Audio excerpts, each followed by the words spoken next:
eyes in the back of my Here we go.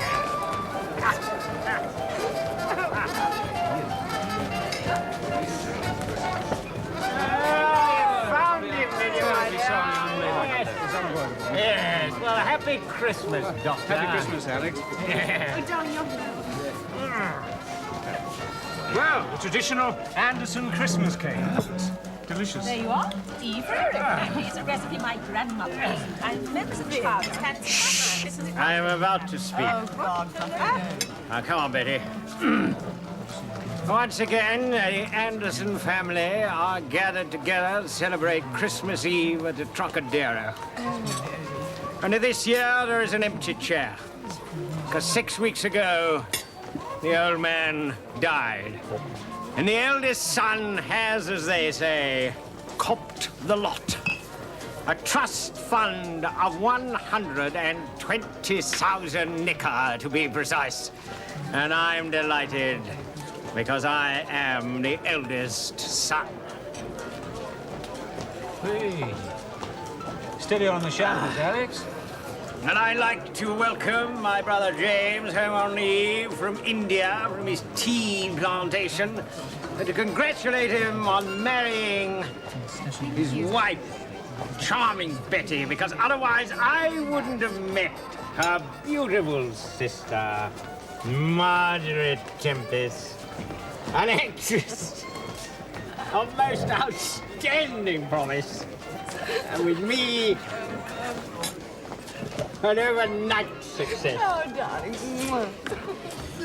Oh, come on. I wouldn't drink any more if I were you, Alex. I'm not under the doctor's orders, thank you very much. And my little sister Jane. Pretty enough to have married a millionaire, but instead she's chosen to marry the family doctor, Eric. And the family regiment. The 17th, 21st Lancers. And their late Colonel-in-Chief, the old man. God bless him, whichever way he went. The regiment. The regiment. Yes, the regiment.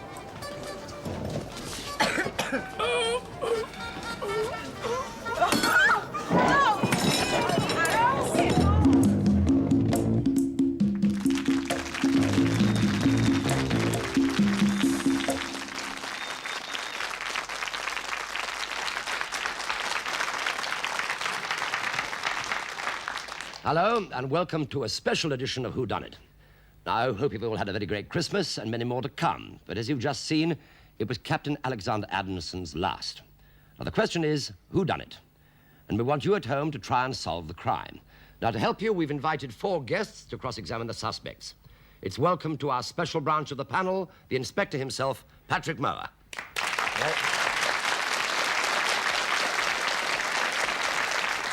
And mother herself, without her famous 5, the lovely Wendy Craig.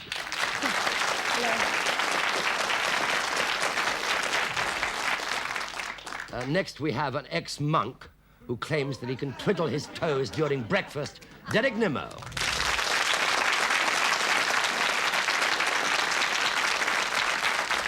And finally, a funny man without his good woman, Leslie Krause.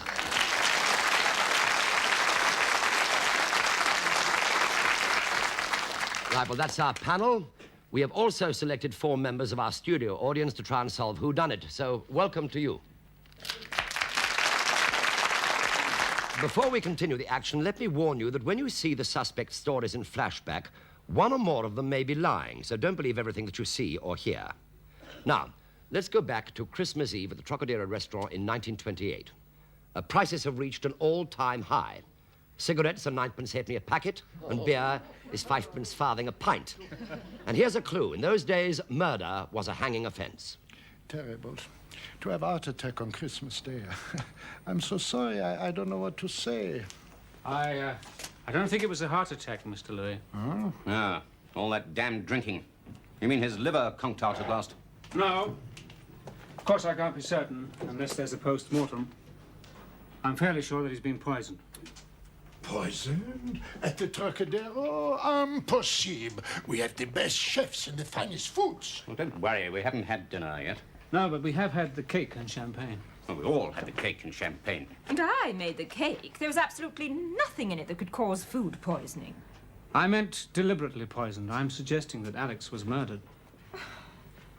Oh, mon Dieu. Who'd want to kill Alex? But, of course, that's not for me to say. You don't have to say. All of us know that the old man, in his will, made a trust fund whereby the money went to the eldest child, Alexander, of course. And we all know that in the event of Alexander dying without issue, which unfortunately he did, then the money goes to the next eldest child. So you get all the money? Yes, but if James dies before we have any children, all the money goes to your dear fiancé, Jane. Yes, that's true, Betty. If anything happens to James, it all comes to you, darling. How can you tell Alexander was poisoned? By the appearance, the muscular contraction. Well, he certainly had plenty of enemies in the gambling world through not paying his debts. Who are hardly likely to kill him just when he's come into a fortune. Did anyone else come near the table before I arrived? Well, only the waiters. Waiters. The waiters just serve and they clear away. Clear away. Would you excuse me a moment? One moment, Doctor. Shouldn't we call the police? Yes, yes, of course. And I think perhaps you'd all better remain here.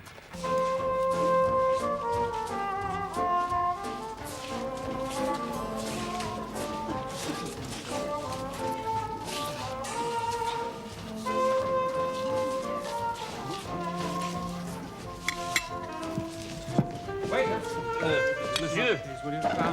I want the piece of cake that was on this place here. Oh, well, now, sir, it was either this piece or that piece. I'm not sure.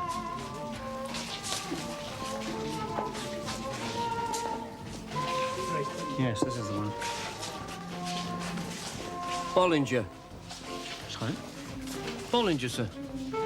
Oh, yes, indeed. We'll leave everything where it is, will you, and see that nothing is moved.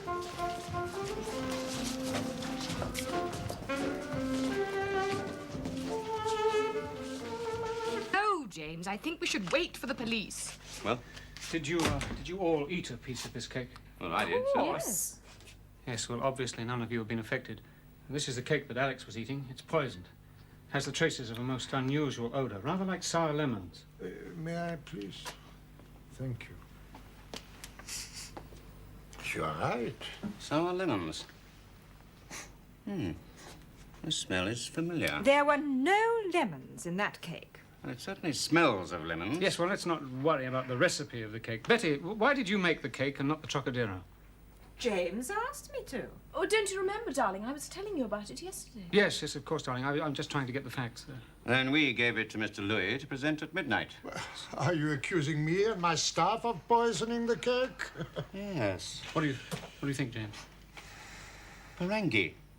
The poison in this cake is the venom of the Barangi snake. Yes, I'm glad you confirmed that. In my student days, I studied tropical medicine. I thought that smell was familiar. You only find them in India, don't you know? Their venom is deadly. This is ridiculous. Now, don't you remember, darling, we had a case on the plantation some months ago. But how would snake venom find its way into my cake? Yes, that's a good question. I think perhaps we'd all better try and remember what we were doing up until the time of Alexander's death. Yes. Well, we had been to the theatre to watch Marjorie's play, and at midnight we were all at the table when the cake arrived.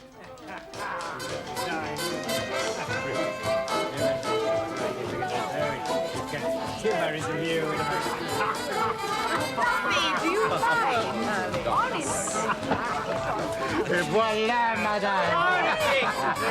Excusez-moi. The cake, I must say, madame, it is formidable. I would be proud to make this cake. Well, it's nothing like yours, of course. Is it all right, darling? Yes. And now, ladies and gentlemen, a request for Captain Anderson. Oh, jolly good, jolly good. He wants the black bottom.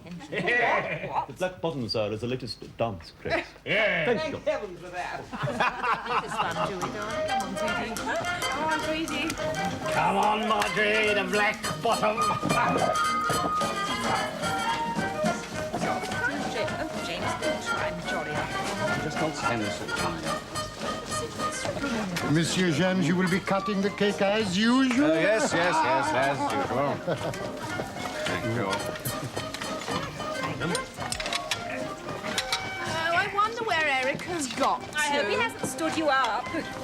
No, I shouldn't think so. He must be out on some call. In fact, I'll let him for a little secret. We got engaged yesterday. Oh, well done. Oh, I'm so pleased. He's such a charming man. Well, I do hope we can stay for the wedding. There's one thing I hate more than India. It's tea. Yes, my dear, you've made that very obvious on numerous occasions. If it is the career I enjoy and intend to continue. Yes, but as if you've been left nothing in the old man's will, you'll have to give it up. Unless you can borrow some money off Alexander. Oh, why? Oh, I've had a couple of bad seasons. Need some new investment. And you know what our dear elder brother did when I asked for help for the tea plantation? No, what? Offered me the family teapot. Oh, such an insult. And you know he's only going to waste all that money gambling at the Silver Slipper Club. What I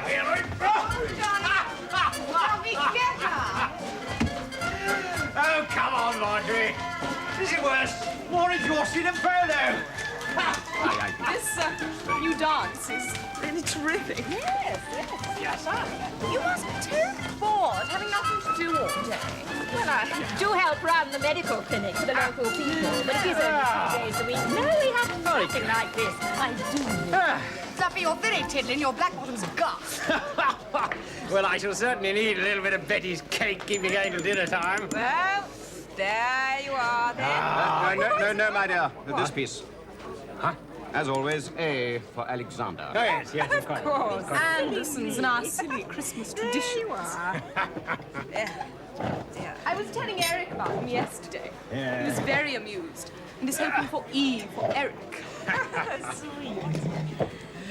Well, Betty, I mean, you don't have fun like this on the old plantation, do you? You want to come over more often. Yes, well, we can't afford to. Unfortunately, James has to work for his living. Oh, yes, of course, so he does. Shall we dance? Yes, my dear. Tea for two. Ha! Most appropriate. And 2 for 2. A little reeling with a Darjeeling. Nobody near us to see us or tell us our friends or relations on weekend vacation. We both have it no doubt that we're on the prowl. Get him off, it's awful. Kindly keep to outside. So, to prevent an argument, we went off to dance and came back a few minutes later. I see. And when you left the table, you hadn't touched the cake. No. I think we'd better fill in the few minutes when you were away dancing. Now, I think I can remember that. That was when I put the rest of the cake on the plates. Shall we dance? Yes, my dear. Tea for two. Ha! Most appropriate. A little reeling with a Darjeeling.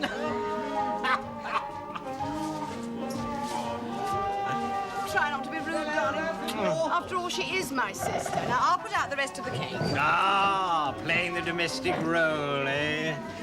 Now, little Jane, where's this family doctor that you're so friendly with? I think he's very handsome. So do I. He must be out on some emergency call.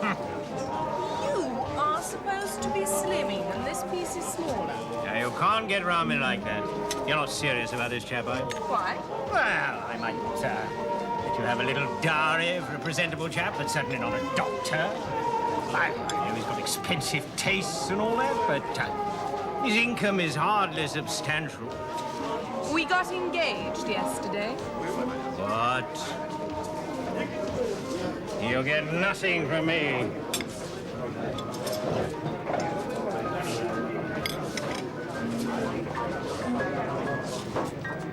Where are you going? To phone his practice, see where he's got to.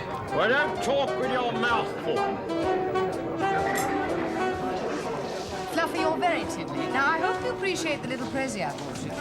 Don't tell me I got to search for it in your Christmas stocking. Oh, darling, it's here. Ah.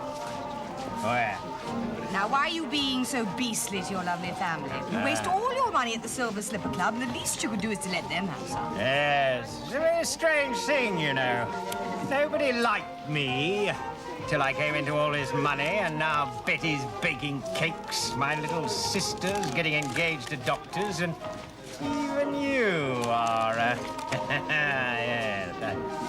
Oh, a most expensive one. Well, I knew you'd lost yours. Here, let me put it on. Yeah, there we are. And the regimental strap, too. It's like, oh! Marjorie, that pinched me. Hasn't even made a mark, you sissy. Oh, let me kiss it better. Good job there wasn't any blood. I might have fainted. The military joke. You say that after your arm's been shot off. Now, look what Marjorie's given me. Lovely. Yes. Well, pay attention, James. Don't you like my cake? Oh, it's delicious. Unbelievable. Waiter, more champagne. Just a minute, sir. I'll be with you now. Just How can I eat my champagne? I want champagne. That's what I want. I can't eat my spaghetti. What are you doing to me, you fool? Get me something to wipe myself with. Get me... What do you think you're doing with it all? How dare you do that to me? Manager, can I help you? You are the what? The manager. Well, what do you do with drunks in here? Throw them out! Who are these people? It's getting very vulgar in here. They seem to let anyone in these days. Oh, don't be such a boy. Come along, Never mind. I'm so sorry, everybody. Well, Merry Christmas, Doctor. Merry Christmas, Alex. Where is he? Oh, darling, you're here. Well, the traditional Anderson Christmas cake. Looks delicious. So you are Evrika. And the rest you know, because that's when you arrived late. Well, thank you, Marjorie. That just about covers everything. Except, of course, myself. Well, I was on an emergency call in Belgravia, and as I only arrived after Alex had eaten the cake or a piece of it, I can't really be of much help. All these questions, and poor Alex is dead. And he wasn't that bad at heart, you know.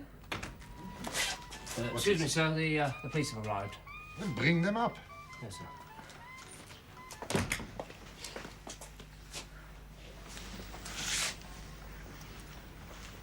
Doctor. Doctor. This way, sir. There's a spot of blood on the wrist, huh? Yes. Yes, that's very odd. But it has nothing to do with his death. Inspector Fox, sir. Good. Why? Have you found out how Alexander was killed? Oh, yes. It was a piece of cake.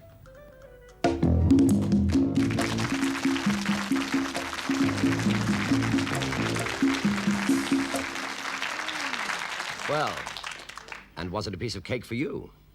Right, now, panel. Before you start asking questions, you can have any 20 seconds of the action replayed. So, as usual, ladies first. Wendy Craig, what would you like to see replayed? I think I'd like to see where she put the watch on his wrist. Yes, they all say up there, yes. The watch on his wrist, and so you shall. Patrick Mower. Ah, watch on his wrist. I'd like to go back to the beginning and see when who's the guy that came in late from the doctor? The doctor. When he asks the waiter, when he comes back to the waiter and the waiter is clearing the table. Yes, when he's... when they're alone together. You mean the three-card trick with the cake? Yes. Yes, right. The waiter and the cake. Right. Derek Nimmo. Well, I was going to say that, but instead I'll have the cutting of the cake, if I may. The cutting of the cake? The initial cutting of the cake. Of the family? Yeah. Right, the family cutting of the cake for Derek Nimmo, yes.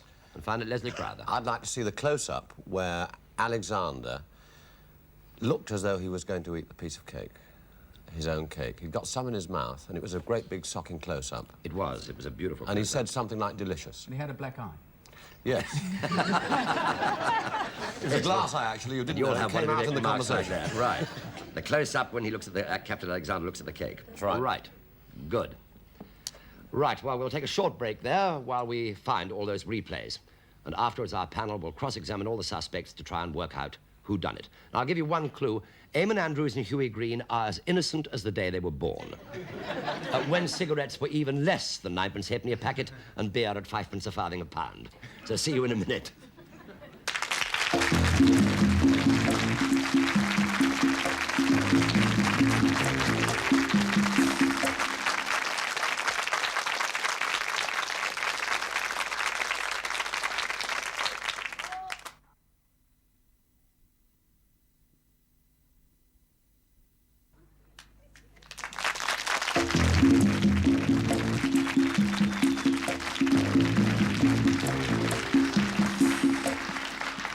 Ladies and gentlemen, of course, when I said just now that beer was 5 farthing a pound, of course, I meant 5 farthing a pint.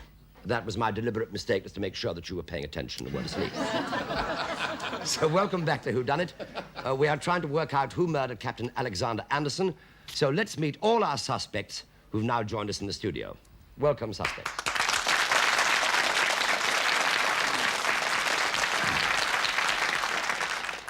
Right, now, panel, let's start the questions. One question each, please, and away we go with you, Patrick Mower. Yes, I'd like to... I found all that bit about the snake rather intriguing, the Barangi snake. It's a bit of a coincidence that the two, the doctor and, is it James, knew about it.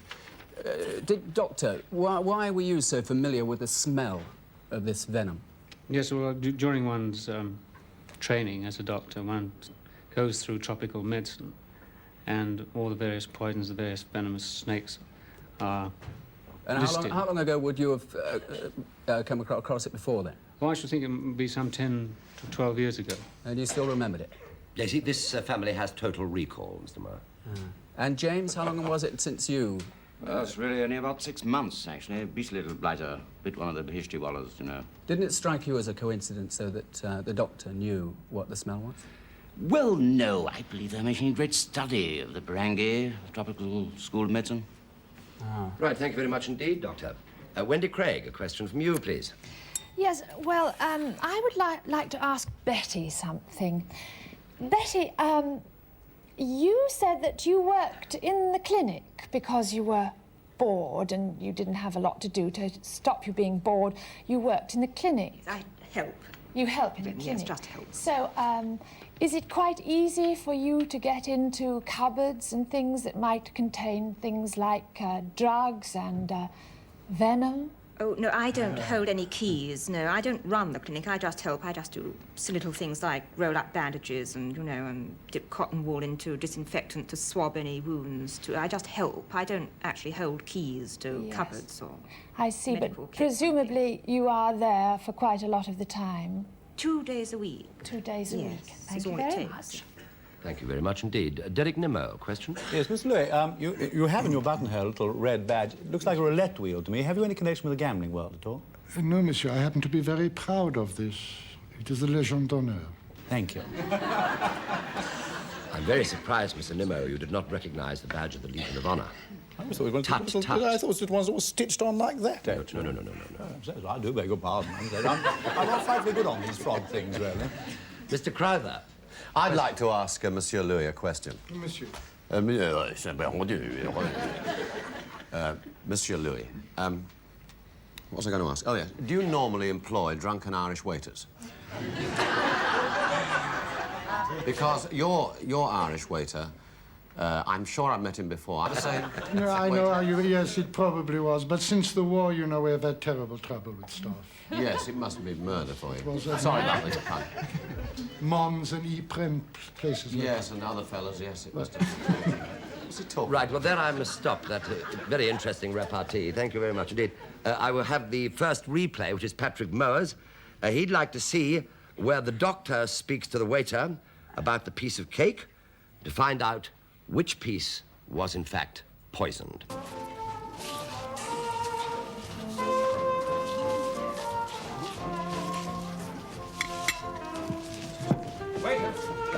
Monsieur. Please, will you? I want the piece of cake that was on this place here. Oh, well, now, sir, it was either this piece or that piece. I'm not sure.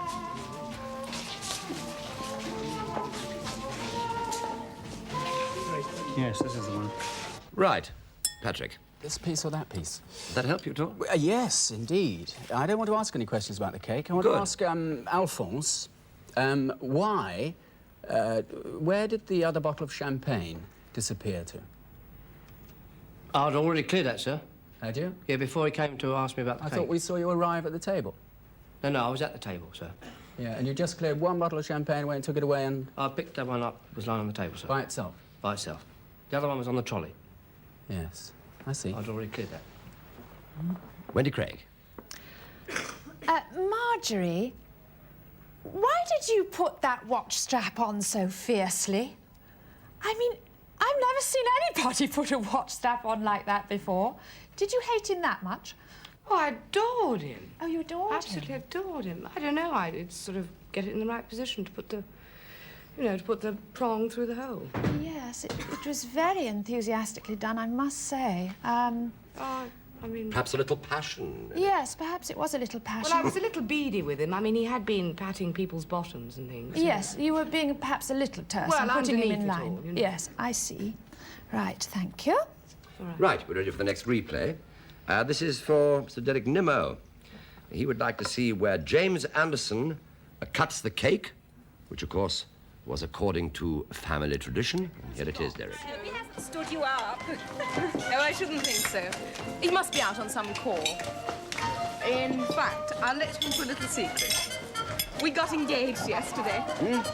Oh, well done. Oh, I'm so pleased. He's such a charming man. Well, I do hope we can stay for the wedding. There's one thing I hate more than India. It's tea. Yes, my dear, you've made that very obvious on numerous occasions. Yes, thank you. What I really want to look at was the champagne bottles. Now, can I ask Alphonse a question? The bottle that you cleared away at the end when you were questioned by the doctor, I think it was a bottle of Bollinger. Bollinger, sir, yes, Yeah, right. well, the two bottles on the table there, one was either Charles Heidsieck and the other was Piper Heidsieck. How'd you account for that? Well, I wasn't the wine waiter, sir, you see. But the bottle that I mean, I you want cleared to be away the from wine... the table was a bottle of Bollinger. Yes, Bollinger, sir. And the two bottles they had on the table, neither of them were either Bollinger, neither of them were Bollinger. One was either Charles Heidsieck and the other was Piper Heidsieck. Is that just something gone wrong with the props department, or is it in fact a genuine clue? No, you can't fool me, sir, because I'm too ignorant.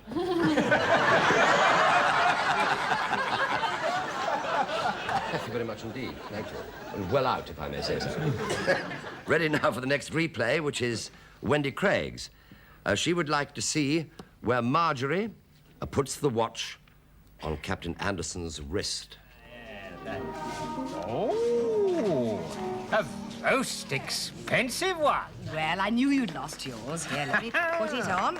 Yeah, there we are. And the regimental strap, too. Like, oh!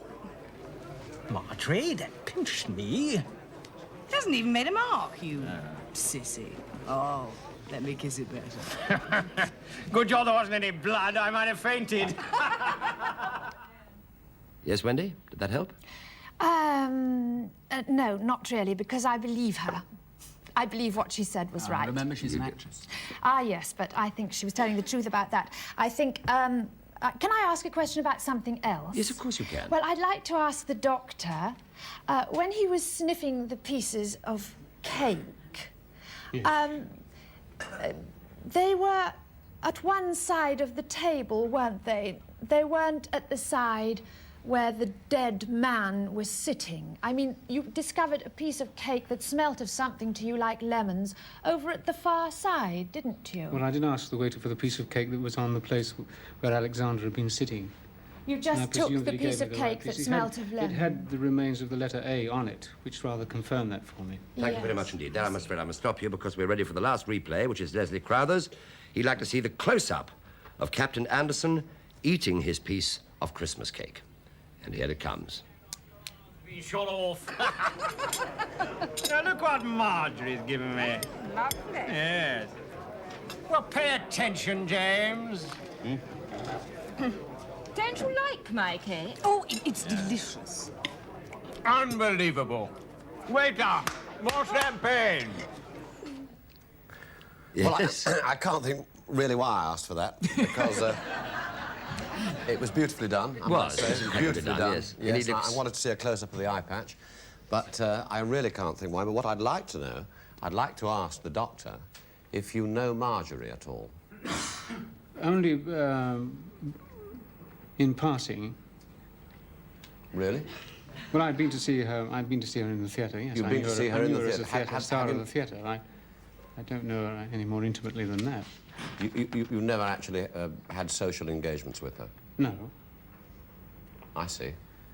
And can you answer my curiosity about how you isolate poison in a cake? How can you possibly isolate poison in a cake? In the mix? I don't think that it was in the mix. You think it was injected afterwards? I think that's quite possible. I see. Yes, Patrick Mower, you're dying to ask a question, I can see. Yes, I'd like to ask Jane, when your fiancé was out on his late call, the reason he was late, why didn't you come onto the club before him? It was very convenient of you both to arrive after 12 o'clock when the cake was going to be cut. Did you go with him on his call? No, I was there a long time before he came. I was sitting there. You came in with and I him? wondered where he got to, so I presumed he was out on a call. But you were missing when the cake was cut as well, though, conveniently, weren't you? No, I wasn't. No, I was standing behind James when he cut the cake. That's right. You went out to meet him. Yes, I wondered where he got to, so I thought, well, I'll phone him up to see where he's got to. I'll phone his practice. Yes. And you, James, went to on your visit in your gear, did you? Yes, in Knightsbridge. I knew I was going on to the party, of course. Yeah. Yeah. All right. Thank you, yes. Good. Right. Well, time's up, I'm afraid. We must press on now. The panel, I would like you now to write down whodunit. And remember any clues that you've spotted as well. Right. And this applies to our audience panel as well, because one of you can win our whodunit trophy. Right. Let's see how the panel are getting on. Yes. Hang on to it for a minute. What have you said? Derek. And Leslie. Thank you very much. May I take the cards? You may, you may. Thank you very much. Thank you. Thank you, Patrick. Your card, please. Right, now, in a moment, we will find out who done it. But first, let's see if we have a winner from our audience panel. Look at the cards here. Yes, we do have a winner. The winner is a Sophie Porter from 55 Belvedere House, Highfield, Feltham, Middlesex. Well done.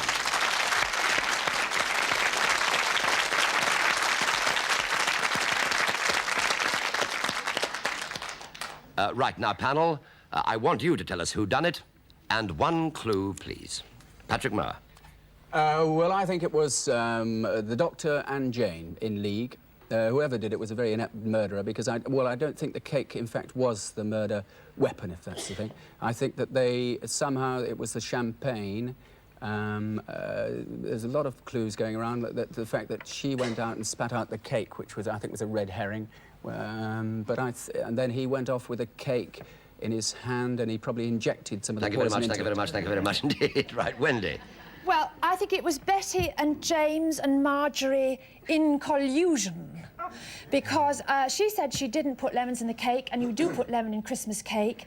And then she leant over just before he was going to eat and took a piece of streamer off his cake, and she could have put the venom in then, and she said, "Eat your cake now, Alex," she said. Thank you very much, Wendy. Derek. Mr. Alphonse, who I was very worried about, Mr. Louis, because I thought there were gambling connections. Then I would say most certainly the Doctor, because he would know that the other fellow, James, would hang, and therefore he and his wife would come into the money if they were found guilty. Right. Make it look as though it was there. So you say it is? Well, in the end, I come round down to the Doctor, because I feel that he would be sure of them hanging, remembering it's 1920, whatever it is. The Doctor. And therefore he, although not immediately, the heir would come into the money later on. Right, thank you very much. Leslie Crowther. I think it was Marjorie and the Doctor in collusion, to borrow your word. The poison was on the watch strap pin. Marjorie said there wasn't a scratch, but Louis noticed a mark on the dead man's wrist. The Doctor, however, said it had nothing to do with the murder. He was lying. The Doctor planted the poison in the piece of cake he took from the table, and that's my evidence. Right. And very interesting evidence it was, too. Thank you very much indeed. Now, let's find out who was right, shall we? So, will the real whodunit stand up, please?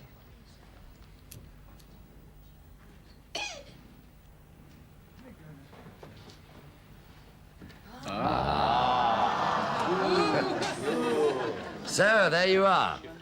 Well, Derek Nimmo, you were absolutely right. You win £50 to go to a charity of your own choice. But, Leslie, you were also very close. So were you, Patrick, even closer than Leslie. So, instead of just one lot of £50, you know, as it's Christmas, let's have 3 lots of £50. So, £50, 3 ways to the charity of your own choice. And wait a minute. And one more thing, too. I think as Wendy Craig was so hopelessly wrong, we'd like to give her a prize, too. So, Wendy, you get a bottle of champagne. There, for being utterly wrong.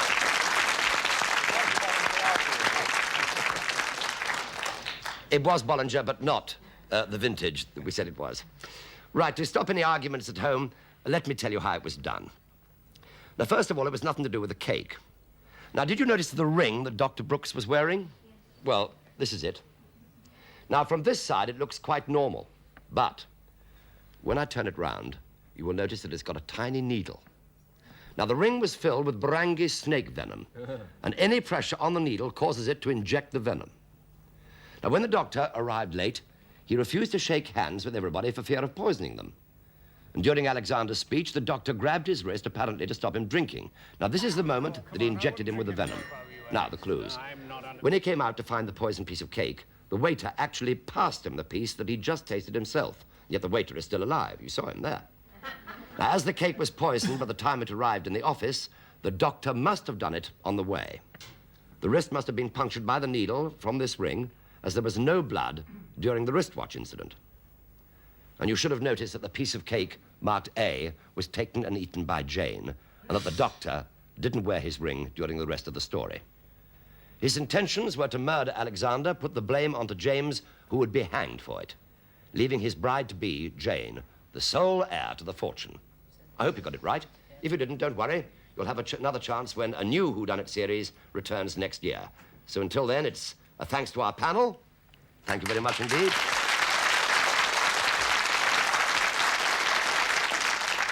And many thanks to our talented cast. Yes. Thank you very much.